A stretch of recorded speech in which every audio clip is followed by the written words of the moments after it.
All right.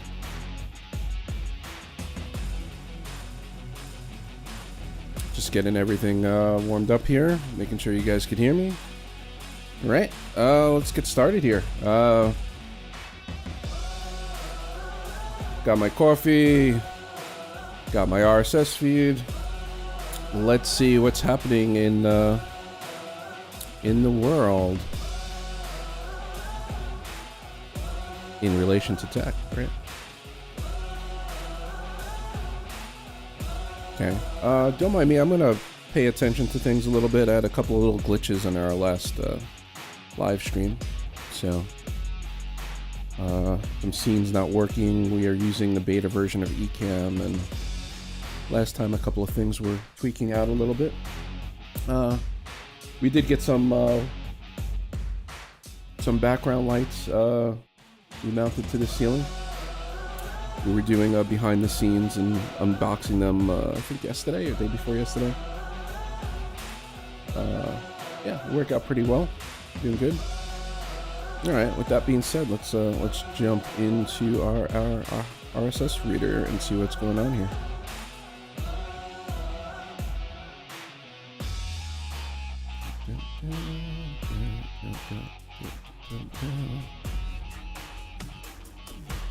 All right. Ooh, that's interesting. Trump administration stops nationwide EV charging program. Trump administration has ordered states to stop a program to build fast EV chargers on highways through the country. According to a memo released by the Federal Highway Administration. The letter informs the state transportation directors who are in charge of instituting the program that any plans approved by Biden administration are now suspended until new guidance is issued.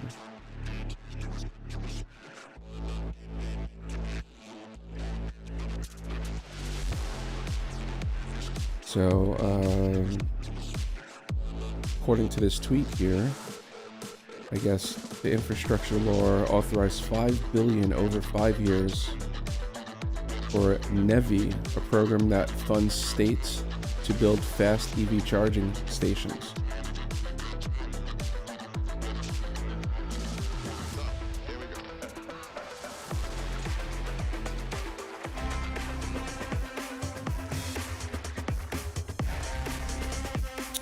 To that end, Trump often suggests that Biden administration spent $9 billion to build 8 EV charging stations. Yeah, come on. Well, they said in reality it was 55 stations were built, even though he said it was only 8, according to the Washington Post.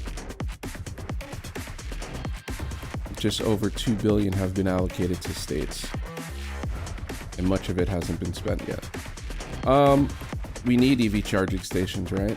I know I, for one, have 2 electric Teslas.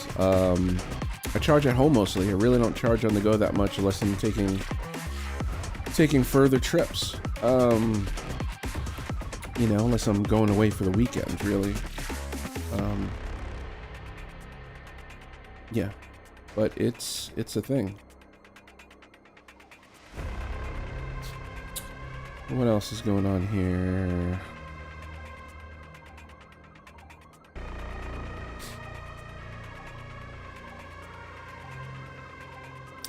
So Apple came out with a new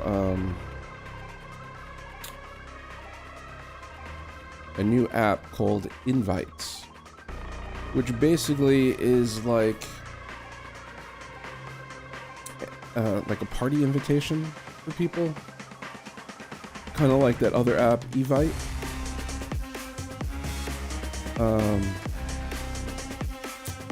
Yeah, I don't know. If you're having a party for your kid or you're trying to have a get-together, you could send out e-invites to people on the location and the times and all that. You could also share albums, which I think is pretty cool. If it really caught on, I guess everybody that went to the party could share their albums, and then you would have one big, large album for that show. I've played with it, but I haven't found a use for it yet. I mean, I don't spin up lots of parties. I don't get invited to lots of parties, I guess. Are they that big that you really need software to manage all that? I don't know. But they need to come out, just like this article says, Apple Invite proves why the company needs to launch more apps. I think they do need to start trying some new things. Coming out with some new apps and new services, and start trying new stuff.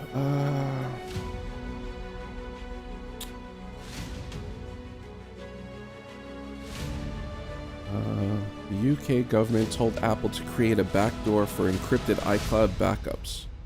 Wow. That's huge. I do not want them to build any backdoors in anything. That's the one reason I like Apple. The UK government has reportedly ordered Apple to create a backdoor for encrypted iCloud backup access. Newly unsealed email provides the most damning evidence yet against Meta is a copyright infringement case with authors, and Apple is set to unveil the iPhone SE.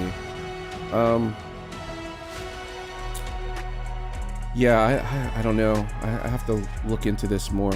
So the biggest thing is, right, what's that saying? The road to hell is paved in good intentions. My feeling, it's like Pandora's box. If you build it, eventually it'll be used for the wrong things. And I think Apple knows this. And I think I've always said the only one thing that could kill a big company like Apple is everybody finding out they've been having a backdoor and they're not that secure, and they're giving things to the government, or any police departments or anything. They've always claimed not to have backdoors. And again, for me, if it's there, even with the best intentions, even if it's made just for the government, just you need to be subpoenaed to get that information or whatever it is. It could be good intentions now, but that don't mean 5 years from now they still have those good intentions. Sooner or later, someone will use it for not the right reasons. And I believe it should be all or nothing. Either it should be locked down and no one should have access to it, or everybody should have access to it, one way or another. That's just my opinion. With security, I think it's all or nothing. The gray in between is where you start getting into trouble.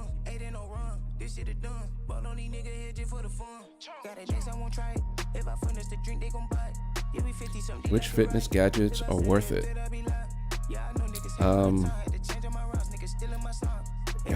don't know. I don't know about the ring.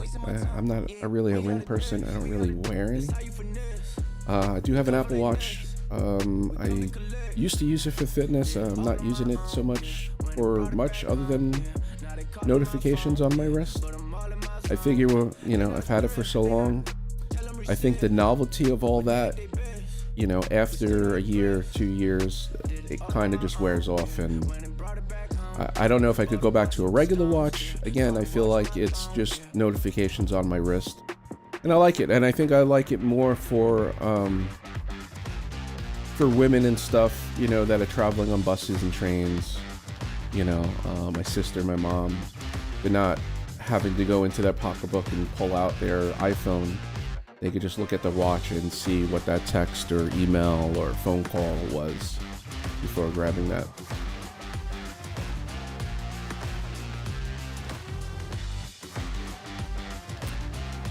The Digi era, 2 terabyte SSD, is small but powerful storage. Yeah, I mean, shoot, I have the little crucials over here.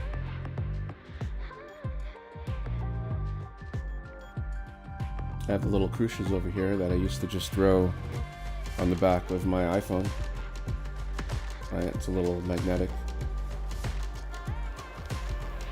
Right, they're getting really tiny, and for good reason. You could use them.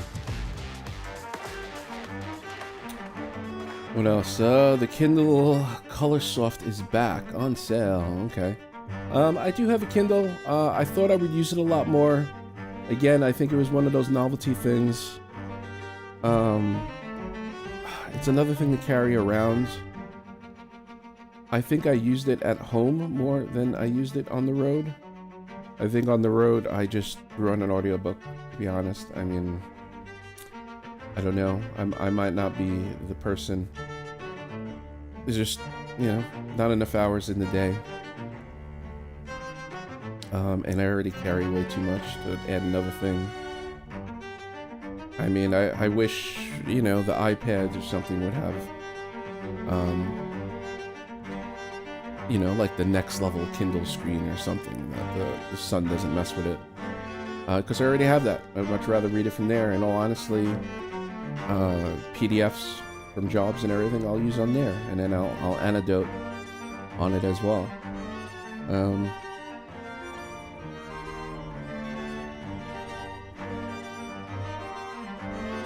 Yeah, so that's another, I guess the Mac Rumors show is talking about the Invites app again.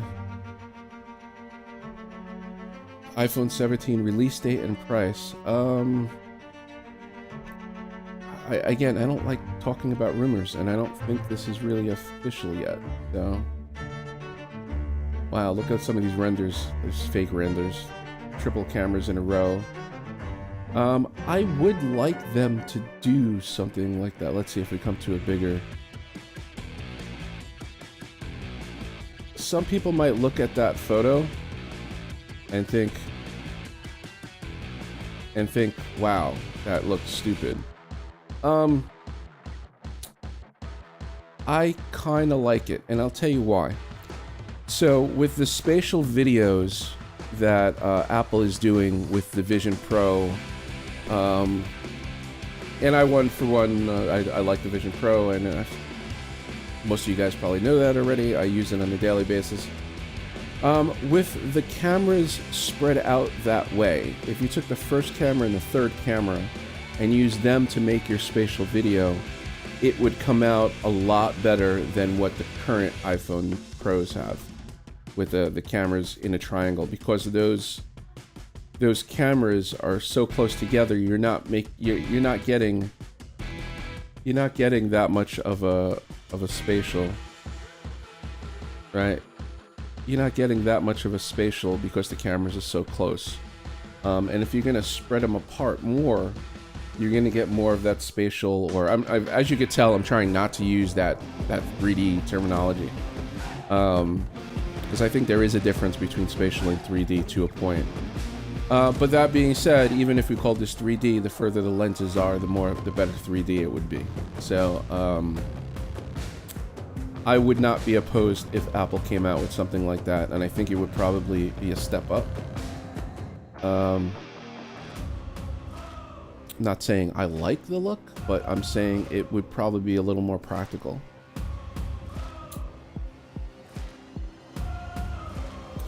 Yeah, DeepSeek. Look at that already. DeepSeek app transmits sensitive user and device data without encryption. I don't know what to tell you guys. I've said this before. You know, DeepSeek is cool. It's disrupting things because they were able to build it faster and cheaper. But it is a Chinese company with servers in China. It's one of those use at your own risks. And I hate to say it, if you guys are using it, that is the risk, right? Don't put anything through it that you don't want anyone else's eyes going on it. And I think it's going to be like that for a while. And I think even if they figure all that out, there's still going to be some of that doubt in your mind about it.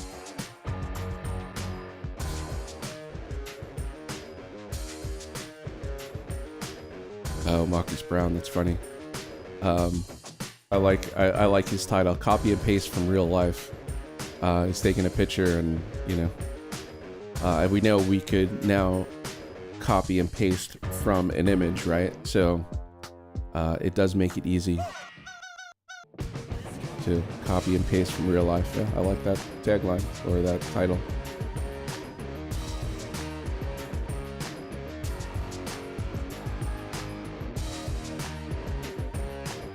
What else is going in here? Windows 95 is just an app now. Remember that? Boy, you can run it like an app. That is really funny.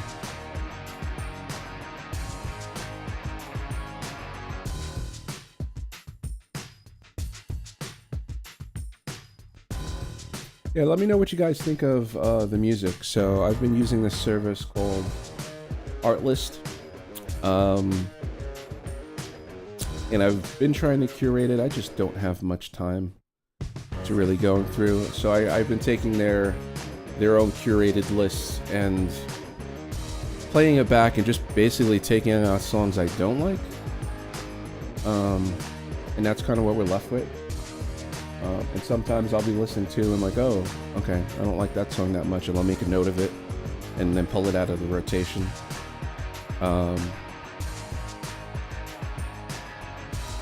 But to find background music for, you know, a 40-minute show or something that's not always the same is, you know, our list has a decent amount of music. I think it's really good, but there's some stuff too in there that is, you know, if you're looking for a single song or two for, you know, background for a little video, that's fine. But for a live thing, it makes it a little more challenging.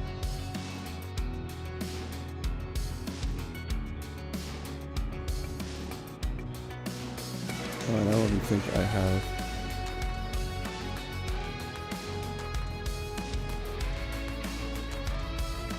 There's the overhead, and I do try to put that little player showing what song I am listening to on the screen.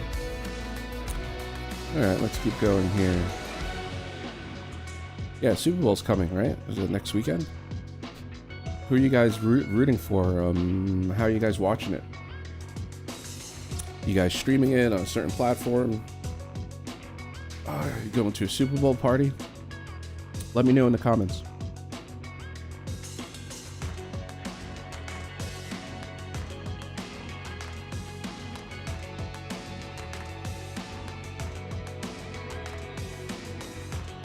Yeah, I like these robot vacuums. I have one that vacuums and does a light mop. Things are great, but man, they need to come down on prices. You have a multi-story house and stuff. I mean, it just adds up way too fast. But you know, I've had mine for, I think mine is a Robobot or something like that. It's not an iRobot, it's Robo. Let me look at my phone. Just because I've had it for probably at least 2 years now. Robo Rock is the manufacturer. Does a great job. The first one I had, I just always said it tried to commit suicide whenever it had the chance.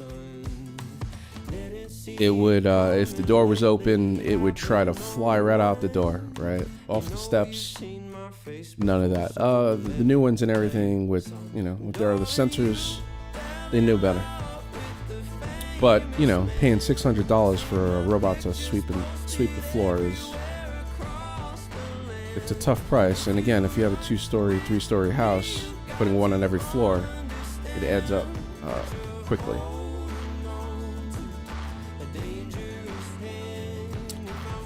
Why Sony camera users should try Resolve. I am a Sony camera user.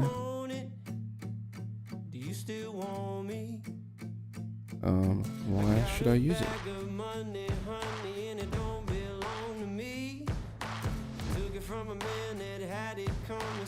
So, I know I've mentioned this before. I don't like playing other people's videos. So what I've done is created a little shortcut. If I run it, it'll take, so this is basically taking the URL that I have in the clipboard and tell it summarize of the video based on the transcript and bullet points. And the reason I'm using Gemini is one of the few AIs that lets you pull the transcripts from YouTube.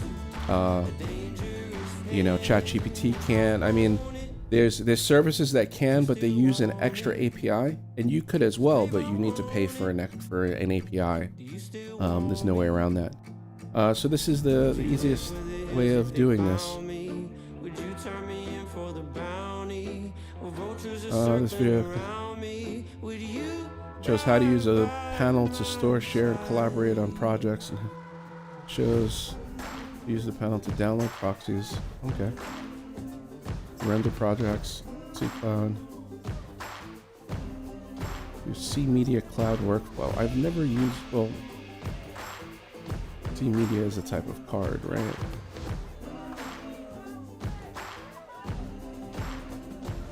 Yeah, I guess I've never used a C Media Cloud account. Alright, something maybe to look into another time. I'd like to know more about it, so I'll mark it.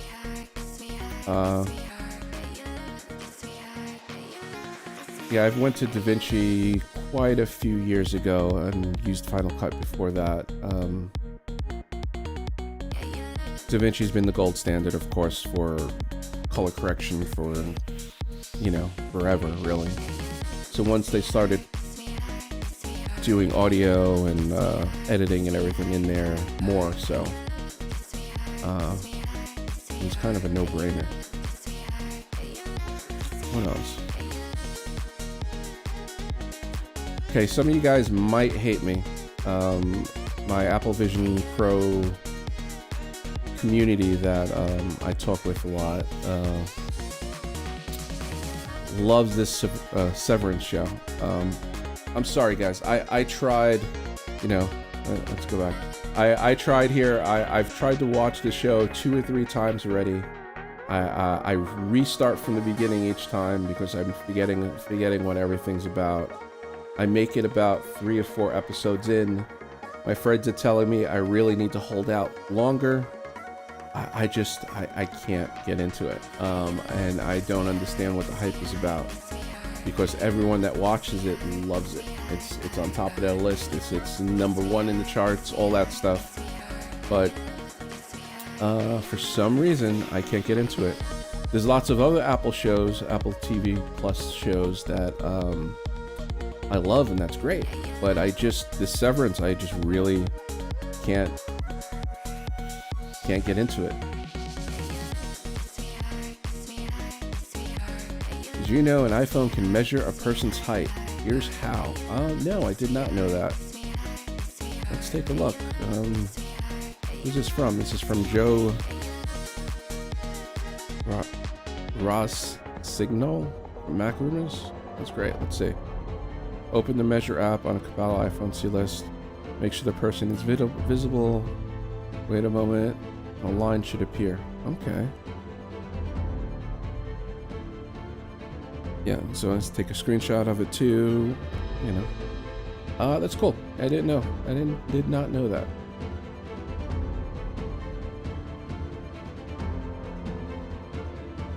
How to create strong and complicated passwords. You don't make it from your head, right? You let the computer make the password for you, right? By now, guys, everybody should be using a password manager. There's no way around it. You should not be using the same password for multiple websites. That's just, you know, asking for it. A lot of people don't like password managers and anything, but you learn, you learn to deal with it. Especially if you have a bunch of passwords for your personal, a bunch of passwords for your business accounts, where you work. Then, you need to keep track of, your wife's passwords, your two kids' passwords, your in-laws, your parents. They all add up really quick. So password managers are a saving grace for sure. I'm not sure all about this two-factor password stuff. Some of them are good, some of them, passkeys. A lot of companies are starting to force you to use them. And for the most part, they're good, but if you're, like the passkeys, if you're changing machines or you're going across a machine that doesn't sync passkeys, we're still at the beginnings of it, and I think companies forcing you to use them when we're still not total adoption yet is a little premature, I guess. But I would use them if you can, especially on, say, like bank accounts and stuff like that.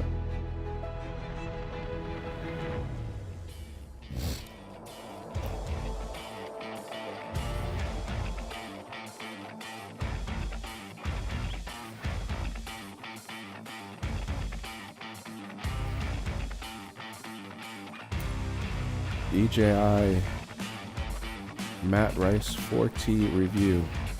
$7,000 drone that saves lives.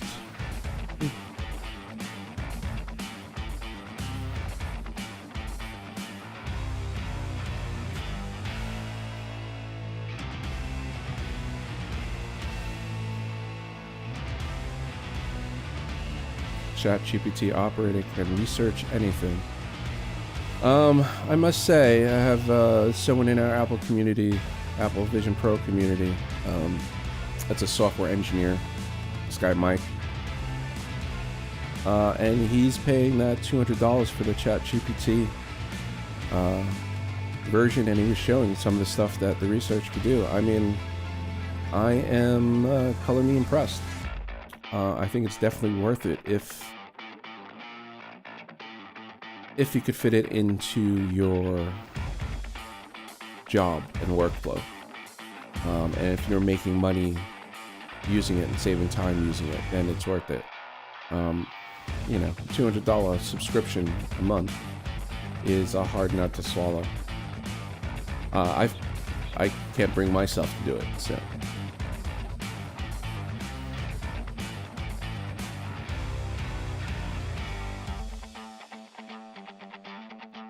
This event can do more than commute. Have you guys used the OneWheels at all? I've picked 2 of them up.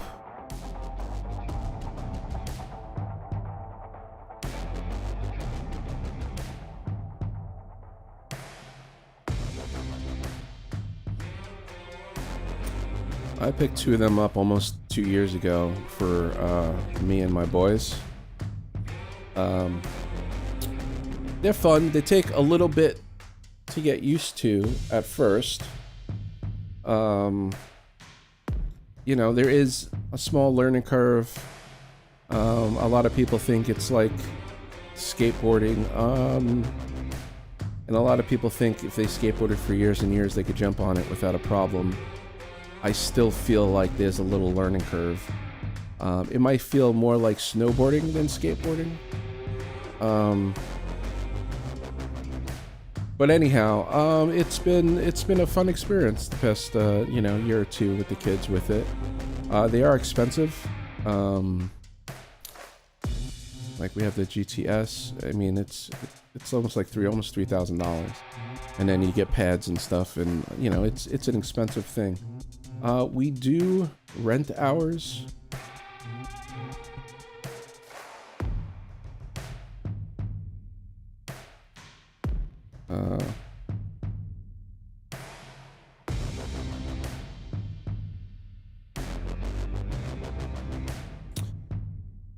So we use a service called Friend with which is kind of like a platform where you can rent stuff.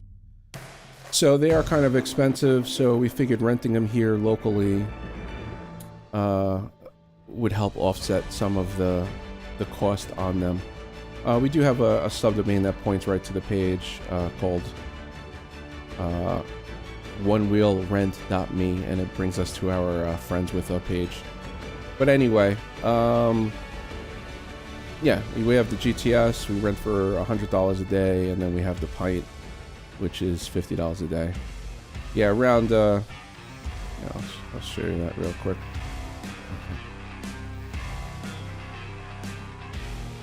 Yeah, around LA, there's these superhero bronze statues, and I thought it'd be cool to take pictures next to them and whatnot. Like this is the Batman one. Anyhow, I guess that was a shameless promote. I don't make money off that. I just you know, try to pay some of that off and do stuff with the kids. We're in LA. If you're in LA and you need or want to rent a OneWheel for a day or weekend a week, you know, check out that site, whether it's from me or someone else. What else is going on here? Yeah, here's more articles on the DeepSeek. The ISO app sends unencrypted data to Chinese servers. Yes, you should just assume they're getting it anyway. Encrypted or unencrypted, whatever it may be.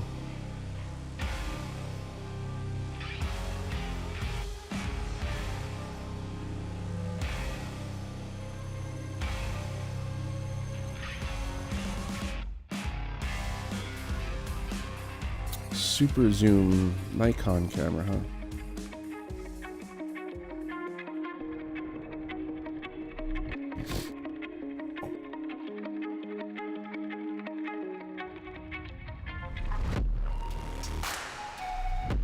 And another article on the UK secretly orders Apple to let it spy on iPhone users worldwide. That's kind of crazy, right? So if this title is suggestion that it's not just the UK, that it's worldwide. The UK wants to spy on iPhone users worldwide? Come on, guys.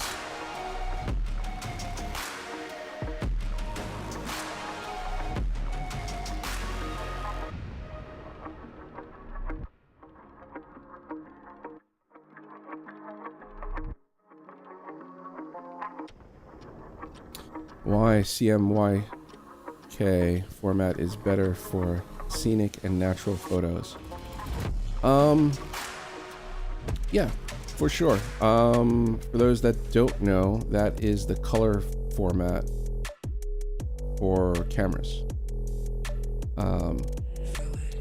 Yeah, you would get more natural colors as if you were taking, yeah, I mean, I'm not a super pro in that stuff, so it's a little harder to explain it for me. But I agree with that.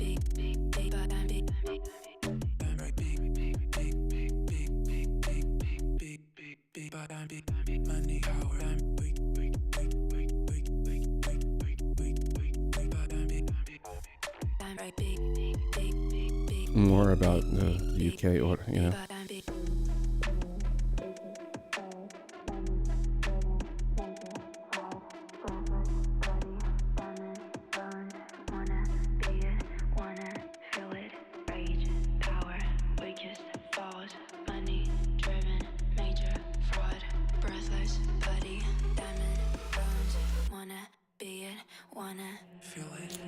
Doc Roth's thumbnails are always fun.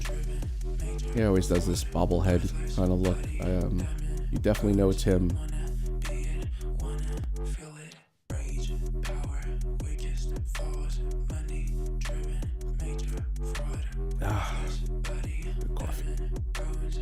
wanna be it, wanna feel it.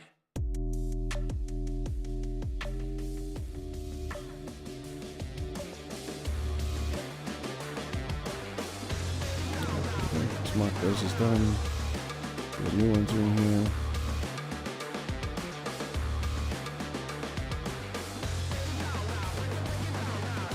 How to erase and reset your Mac. Yes, it's something you should do before selling for sure. It is built into the OS and it is pretty straightforward, I would say.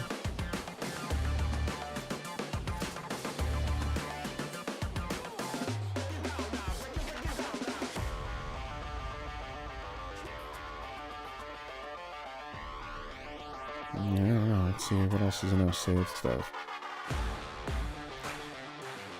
Sometimes things just automatically go in here. Kind of smart tags and stuff.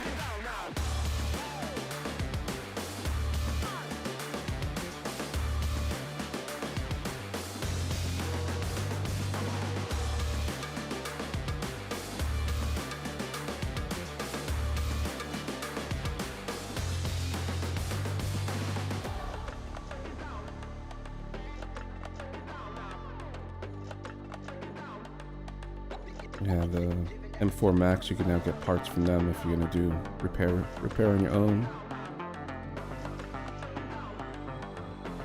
Apple Vision Pro, you know, still talking about if it's gonna do real gaming, it needs some kind of joysticks in order to make that work. They weren't pushing gaming out the gate like the Meta and stuff, right? They're pushing it as a productivity tool, so it's a little harder to focus on that. And those are my feeds. Anything else in my list that's worth talking about? I haven't done one of these for a little while. It's what, Thursday? Actually, I don't think. Oh, it's Friday. Shoot, I don't think I got much. I think this is the only one this week.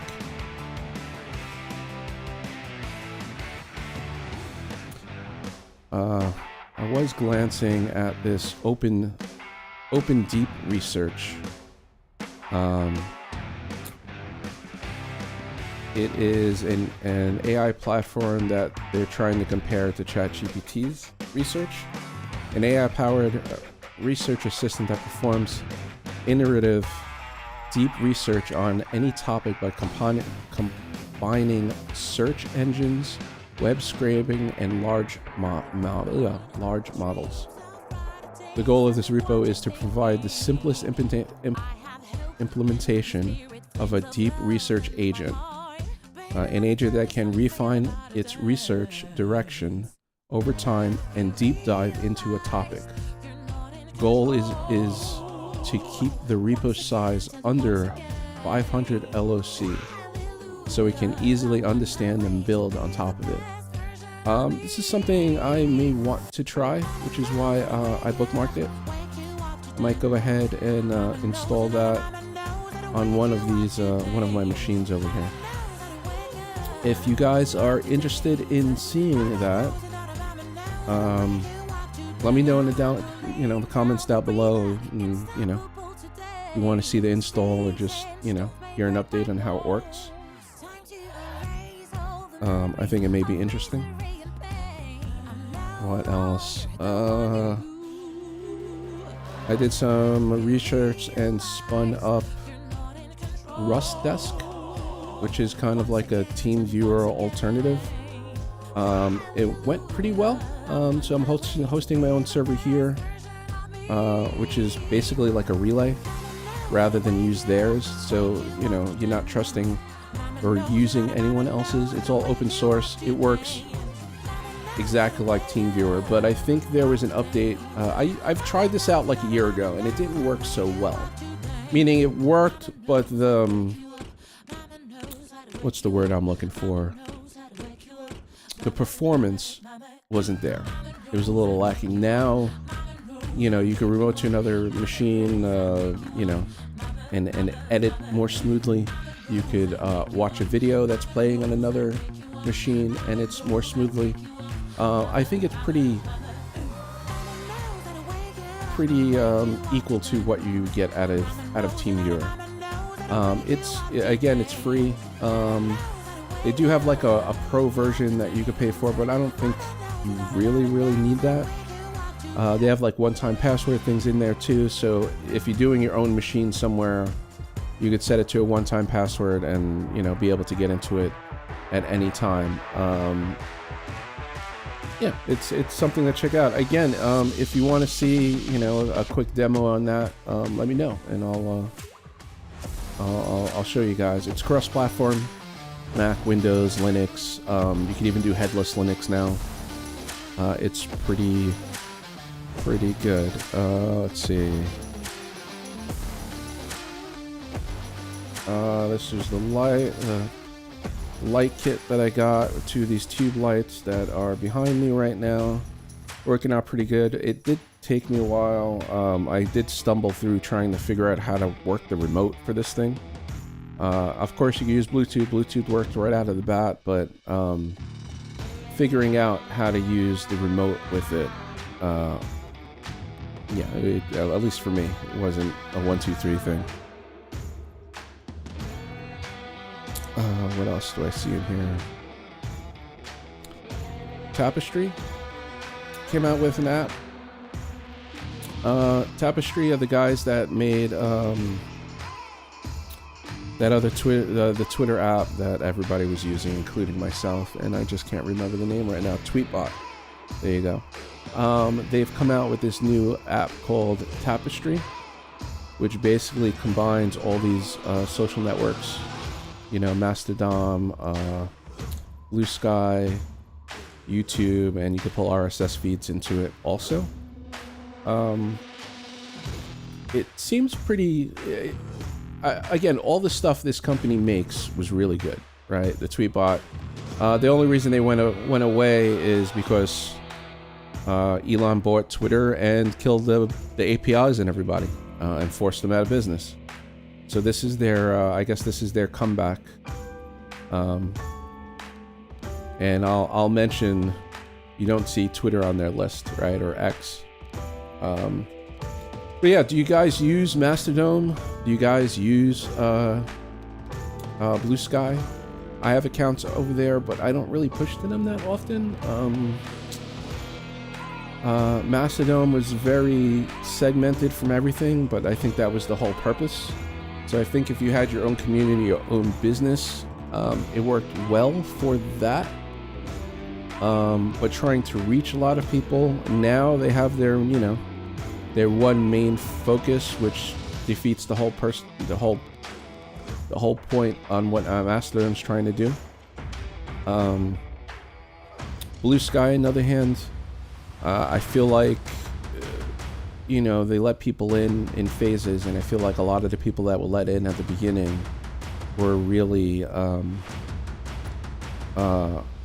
political, like, news writers and everything.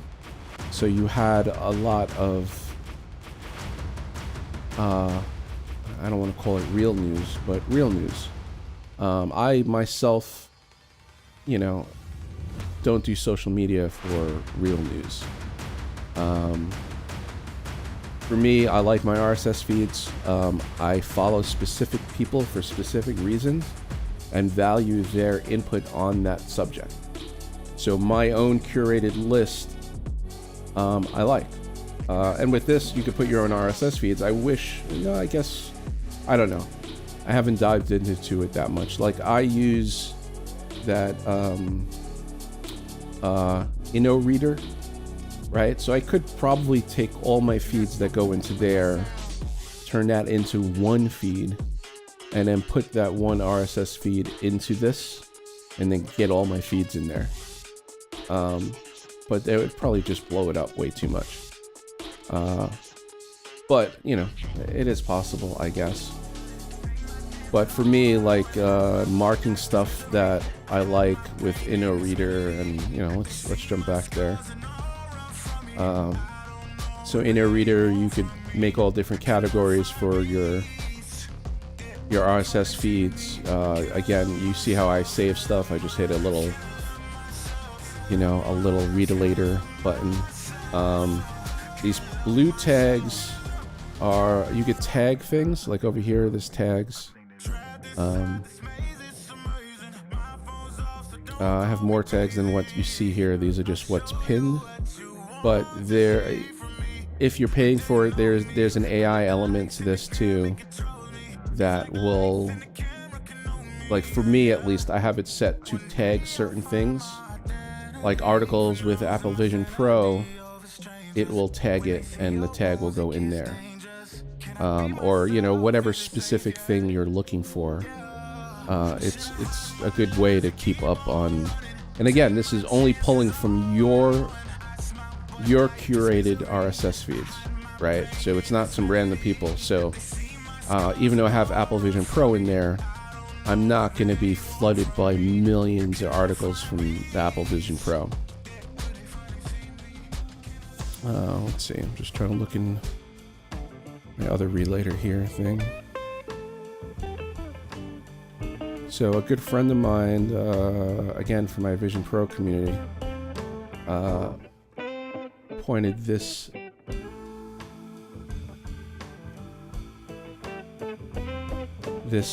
terminal screen, and I thought it was really cool.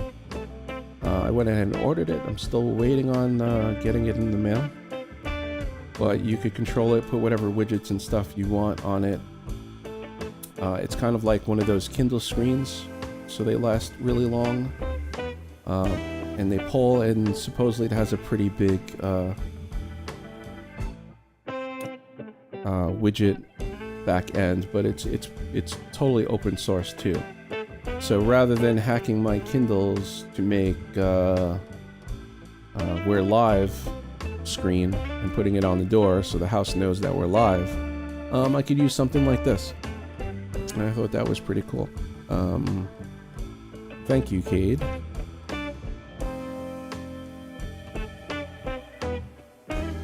What else is going on in here?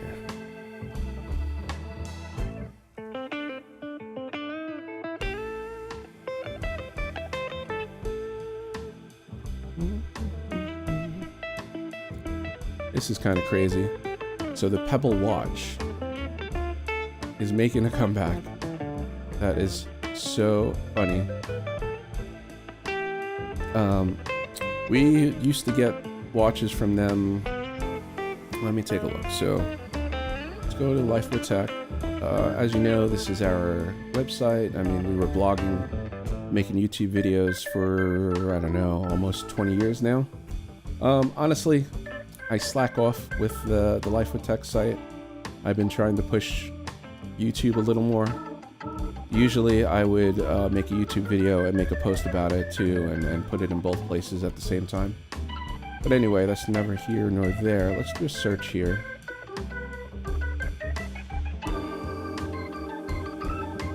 Pebble, if I spelled it right.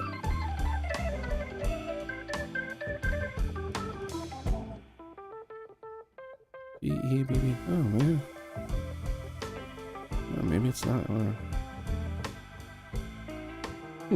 Alright, I shot myself in the foot. We did a couple of reviews. Maybe it was that long ago. We did a couple of watch reviews for them back in the day. This was a long time ago. The watches were like huge. And honestly, they didn't do a whole lot. But they were at a, you know, respectable price back then. So it's interesting that they're trying to come back to life, and that they did this whole 8-bit website, you know, doing that. Here's another friend of mine from Apple Vision Pro community, and you know, if you have an Apple Vision Pro, there's a good app called InSpace. You check that out. It is kind of a way to find other Apple Vision Pro people. It's kind of what we use to all find each other, and then started our own little group on the side. One of the drawbacks with the Apple Vision Pro is FaceTime is kind of its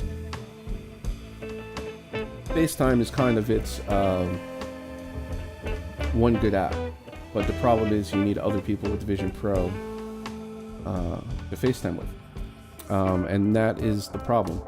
and FaceTime is still open. You need to share your email or phone number, or you don't necessarily want to do that with everyone, and I don't suggest you do that with everyone.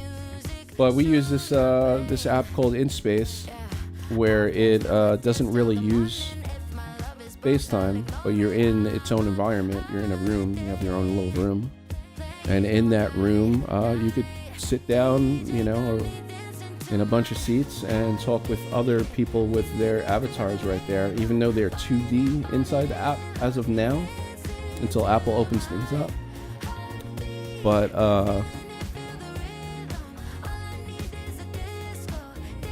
But yeah, it's a good way of meeting other people around the world. That's the other key too. Just not just in your area. So like I was saying, let me shoot back to this. So I have another friend, my friend Oliver here. You can check out his site. Actually, I think my logo might be cutting it off right there. There you go. He did that Apple Vision Pro 1 year later thing. He was very well said and received from everyone I know in the community. You really hit the ball on the head when it comes to our thinking. So it's definitely worth checking out if you're in the market for a Vision Pro, or if you're just wanted to see a real person's insight who has it. I think a lot of these videos are one-sided. They don't use them on a daily basis. I know Oliver, like me, we use it every day. Oliver might even use it a little more than I do. But with that said, it's a good video. It's like 48 minutes long, but he dives pretty much into each area of it. And he's making the video because of his passion about it. Not because of the views or and all that. Let me see, what else do I have here? Yeah, I just wanted to jump back on some things since I haven't did a video for a little while on whatever other things I was looking at this past week.